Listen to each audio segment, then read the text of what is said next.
Current shock వల్ల జరిగేటువంటి ప్రమాదాలకు పూర్తి బాధ్యత విద్యుత్ శాఖదే అని చెప్పేసి సుప్రీంకోర్టు అయితే మనకు చెప్పడం జరిగింది.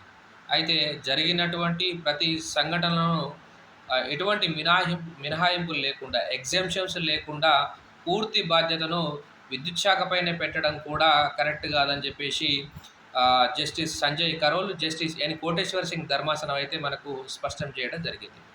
అయితే ఈ యొక్క స్టేట్మెంట్ ఎందుకు వచ్చిందంటే, కర్ణాటకలో ఒక వ్యక్తి క్రికెట్ బాల్ కోసం వెళ్ళి 66 కేవీ వైరు తగిలి చనిపోవడం జరిగింది. మరొక వ్యక్తి 11 కేవీ కరెంటు వైరు తగిలి తీవ్ర గాయాల పాలయ్యాడు.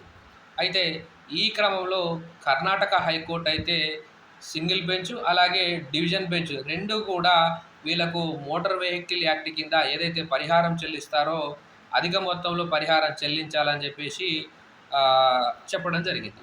అయితే దీన్ని సవాలు చేస్తూ, దీన్ని ఛాలెంజ్ చేస్తూ కర్ణాటక ట్రాన్స్మిషన్ కార్పొరేషన్ అయితే సుప్రీంకోర్టుకు అప్పీల్‌కి వెళ్ళింది. ఈ అప్పీల్‌కి వెళ్ళినటువంటి సందర్భంలో సుప్రీంకోర్టు ఏం చెప్పిందంటే, ప్రమాదం ఎవరు చేశారన్నది కాదు కరెంటుకు సంబంధించి, ఖచ్చితంగా ప్రమాదానికి గురైనటువంటి బాధితులకు, చనిపోయినటువంటి బాధితులకు నష్టపరిహారం చెల్లించాల్సిందే. కాకపోతే కొన్ని మినహాయింపులు కూడా ఉంటాయని చెప్పేసి స్పష్టం చేయడం జరిగింది. అది మోటార్ వెహికల్ యాక్ట్ కింద కూడా ఉంది కాబట్టి అది అలా చెల్లించదు అని చెప్పేసి కూడా స్పష్టం చేస్తూ అప్పీల్‌కి వెళ్ళినటువంటి కర్ణాటక ట్రాన్స్మిషన్ కార్పొరేషన్ సంబంధించిన పిటిషన్‌ని అలో చేయడం జరిగింది.